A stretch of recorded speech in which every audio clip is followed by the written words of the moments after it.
Chapter 8 Cambridge Years.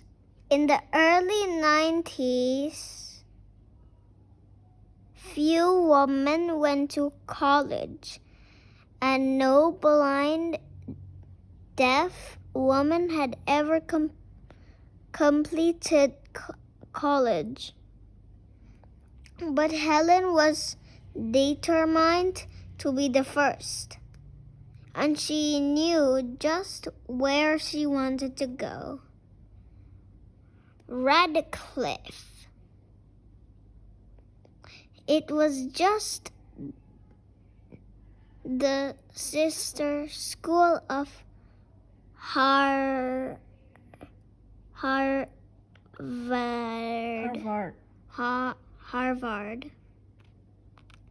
University, just outside Boston. Radcliffe was considered the top women's college in the United States. It would be an amazing accomplishment for Helen to become a student there. Helen learned of a way that she could gain admittance to Radcliffe.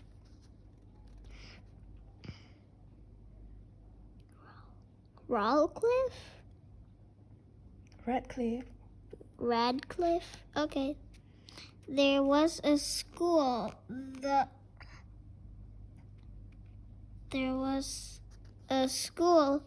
The Cambridge School for Young Ladies, that prepared young women for radical.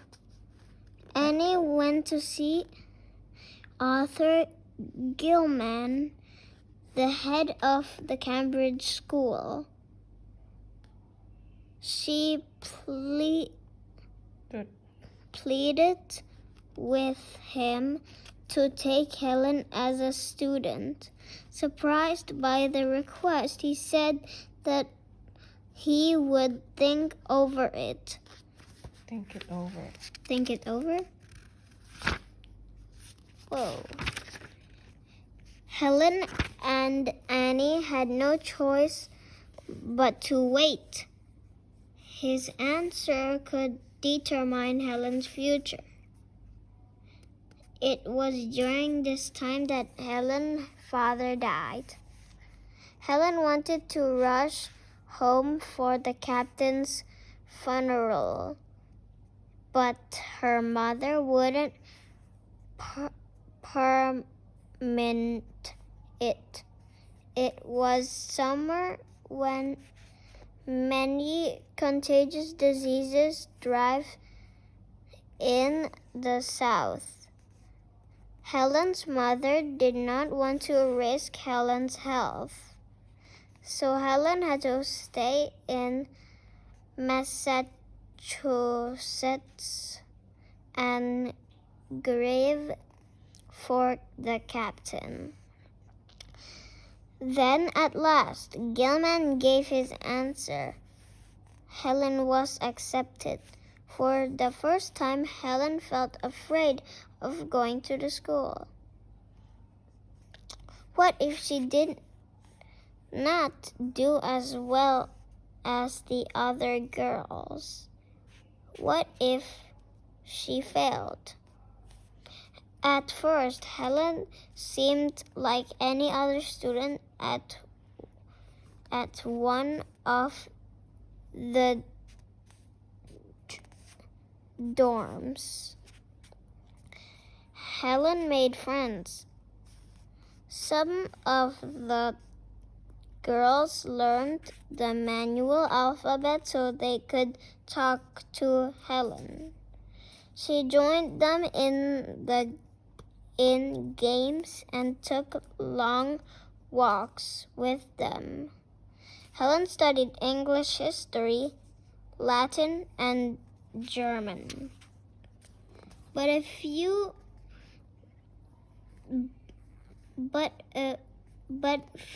of the textbooks were in Braille.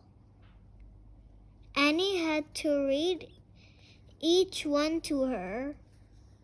Annie also had to look up words Helen did not know, even if the words were in German or French. Helen worked very hard.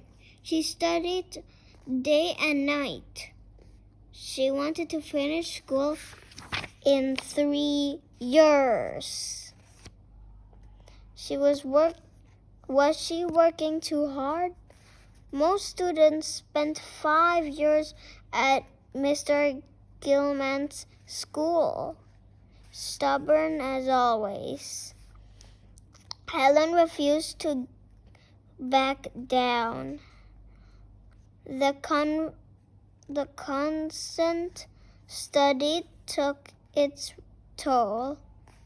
Helen became ill. Her sister Mildred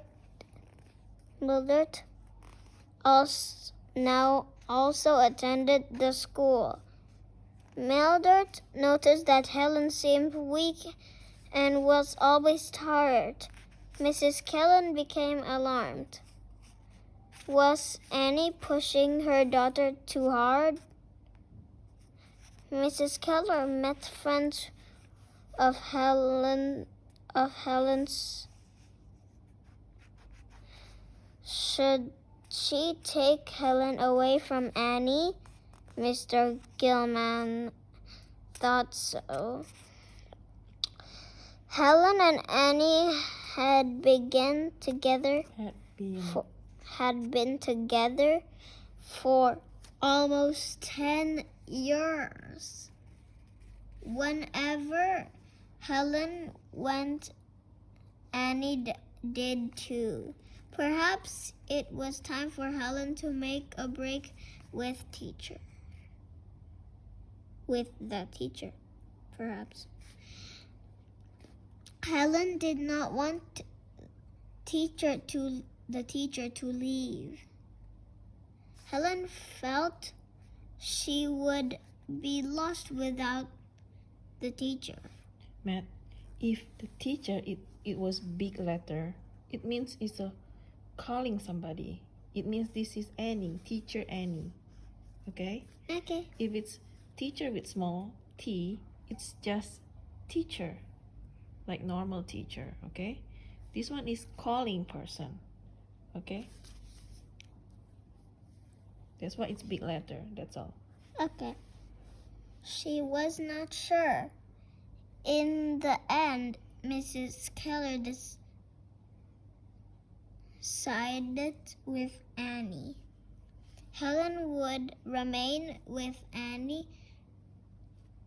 Helen withdrew from Mr. Gilman's school. She and Annie went to live in Wortham, Massachusetts. There, Helen worked with private tutor.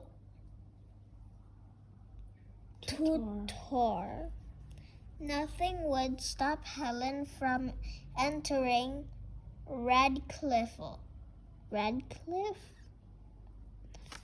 In June 1899, Helen took the tests for Radcliffe. She was already 19 years old.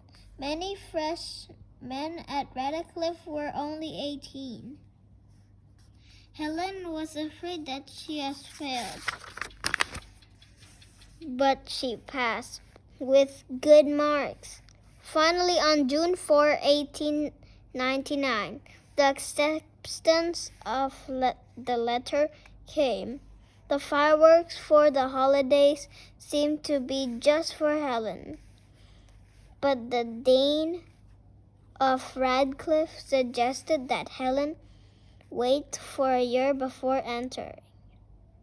To Helen, that seemed like over forever. In September 90, Ellen entered Radcliffe as a freshman. In the wonderland of mind, Ellen said, I should be as free as another. Helen's dream had become true. Okay, so that's all.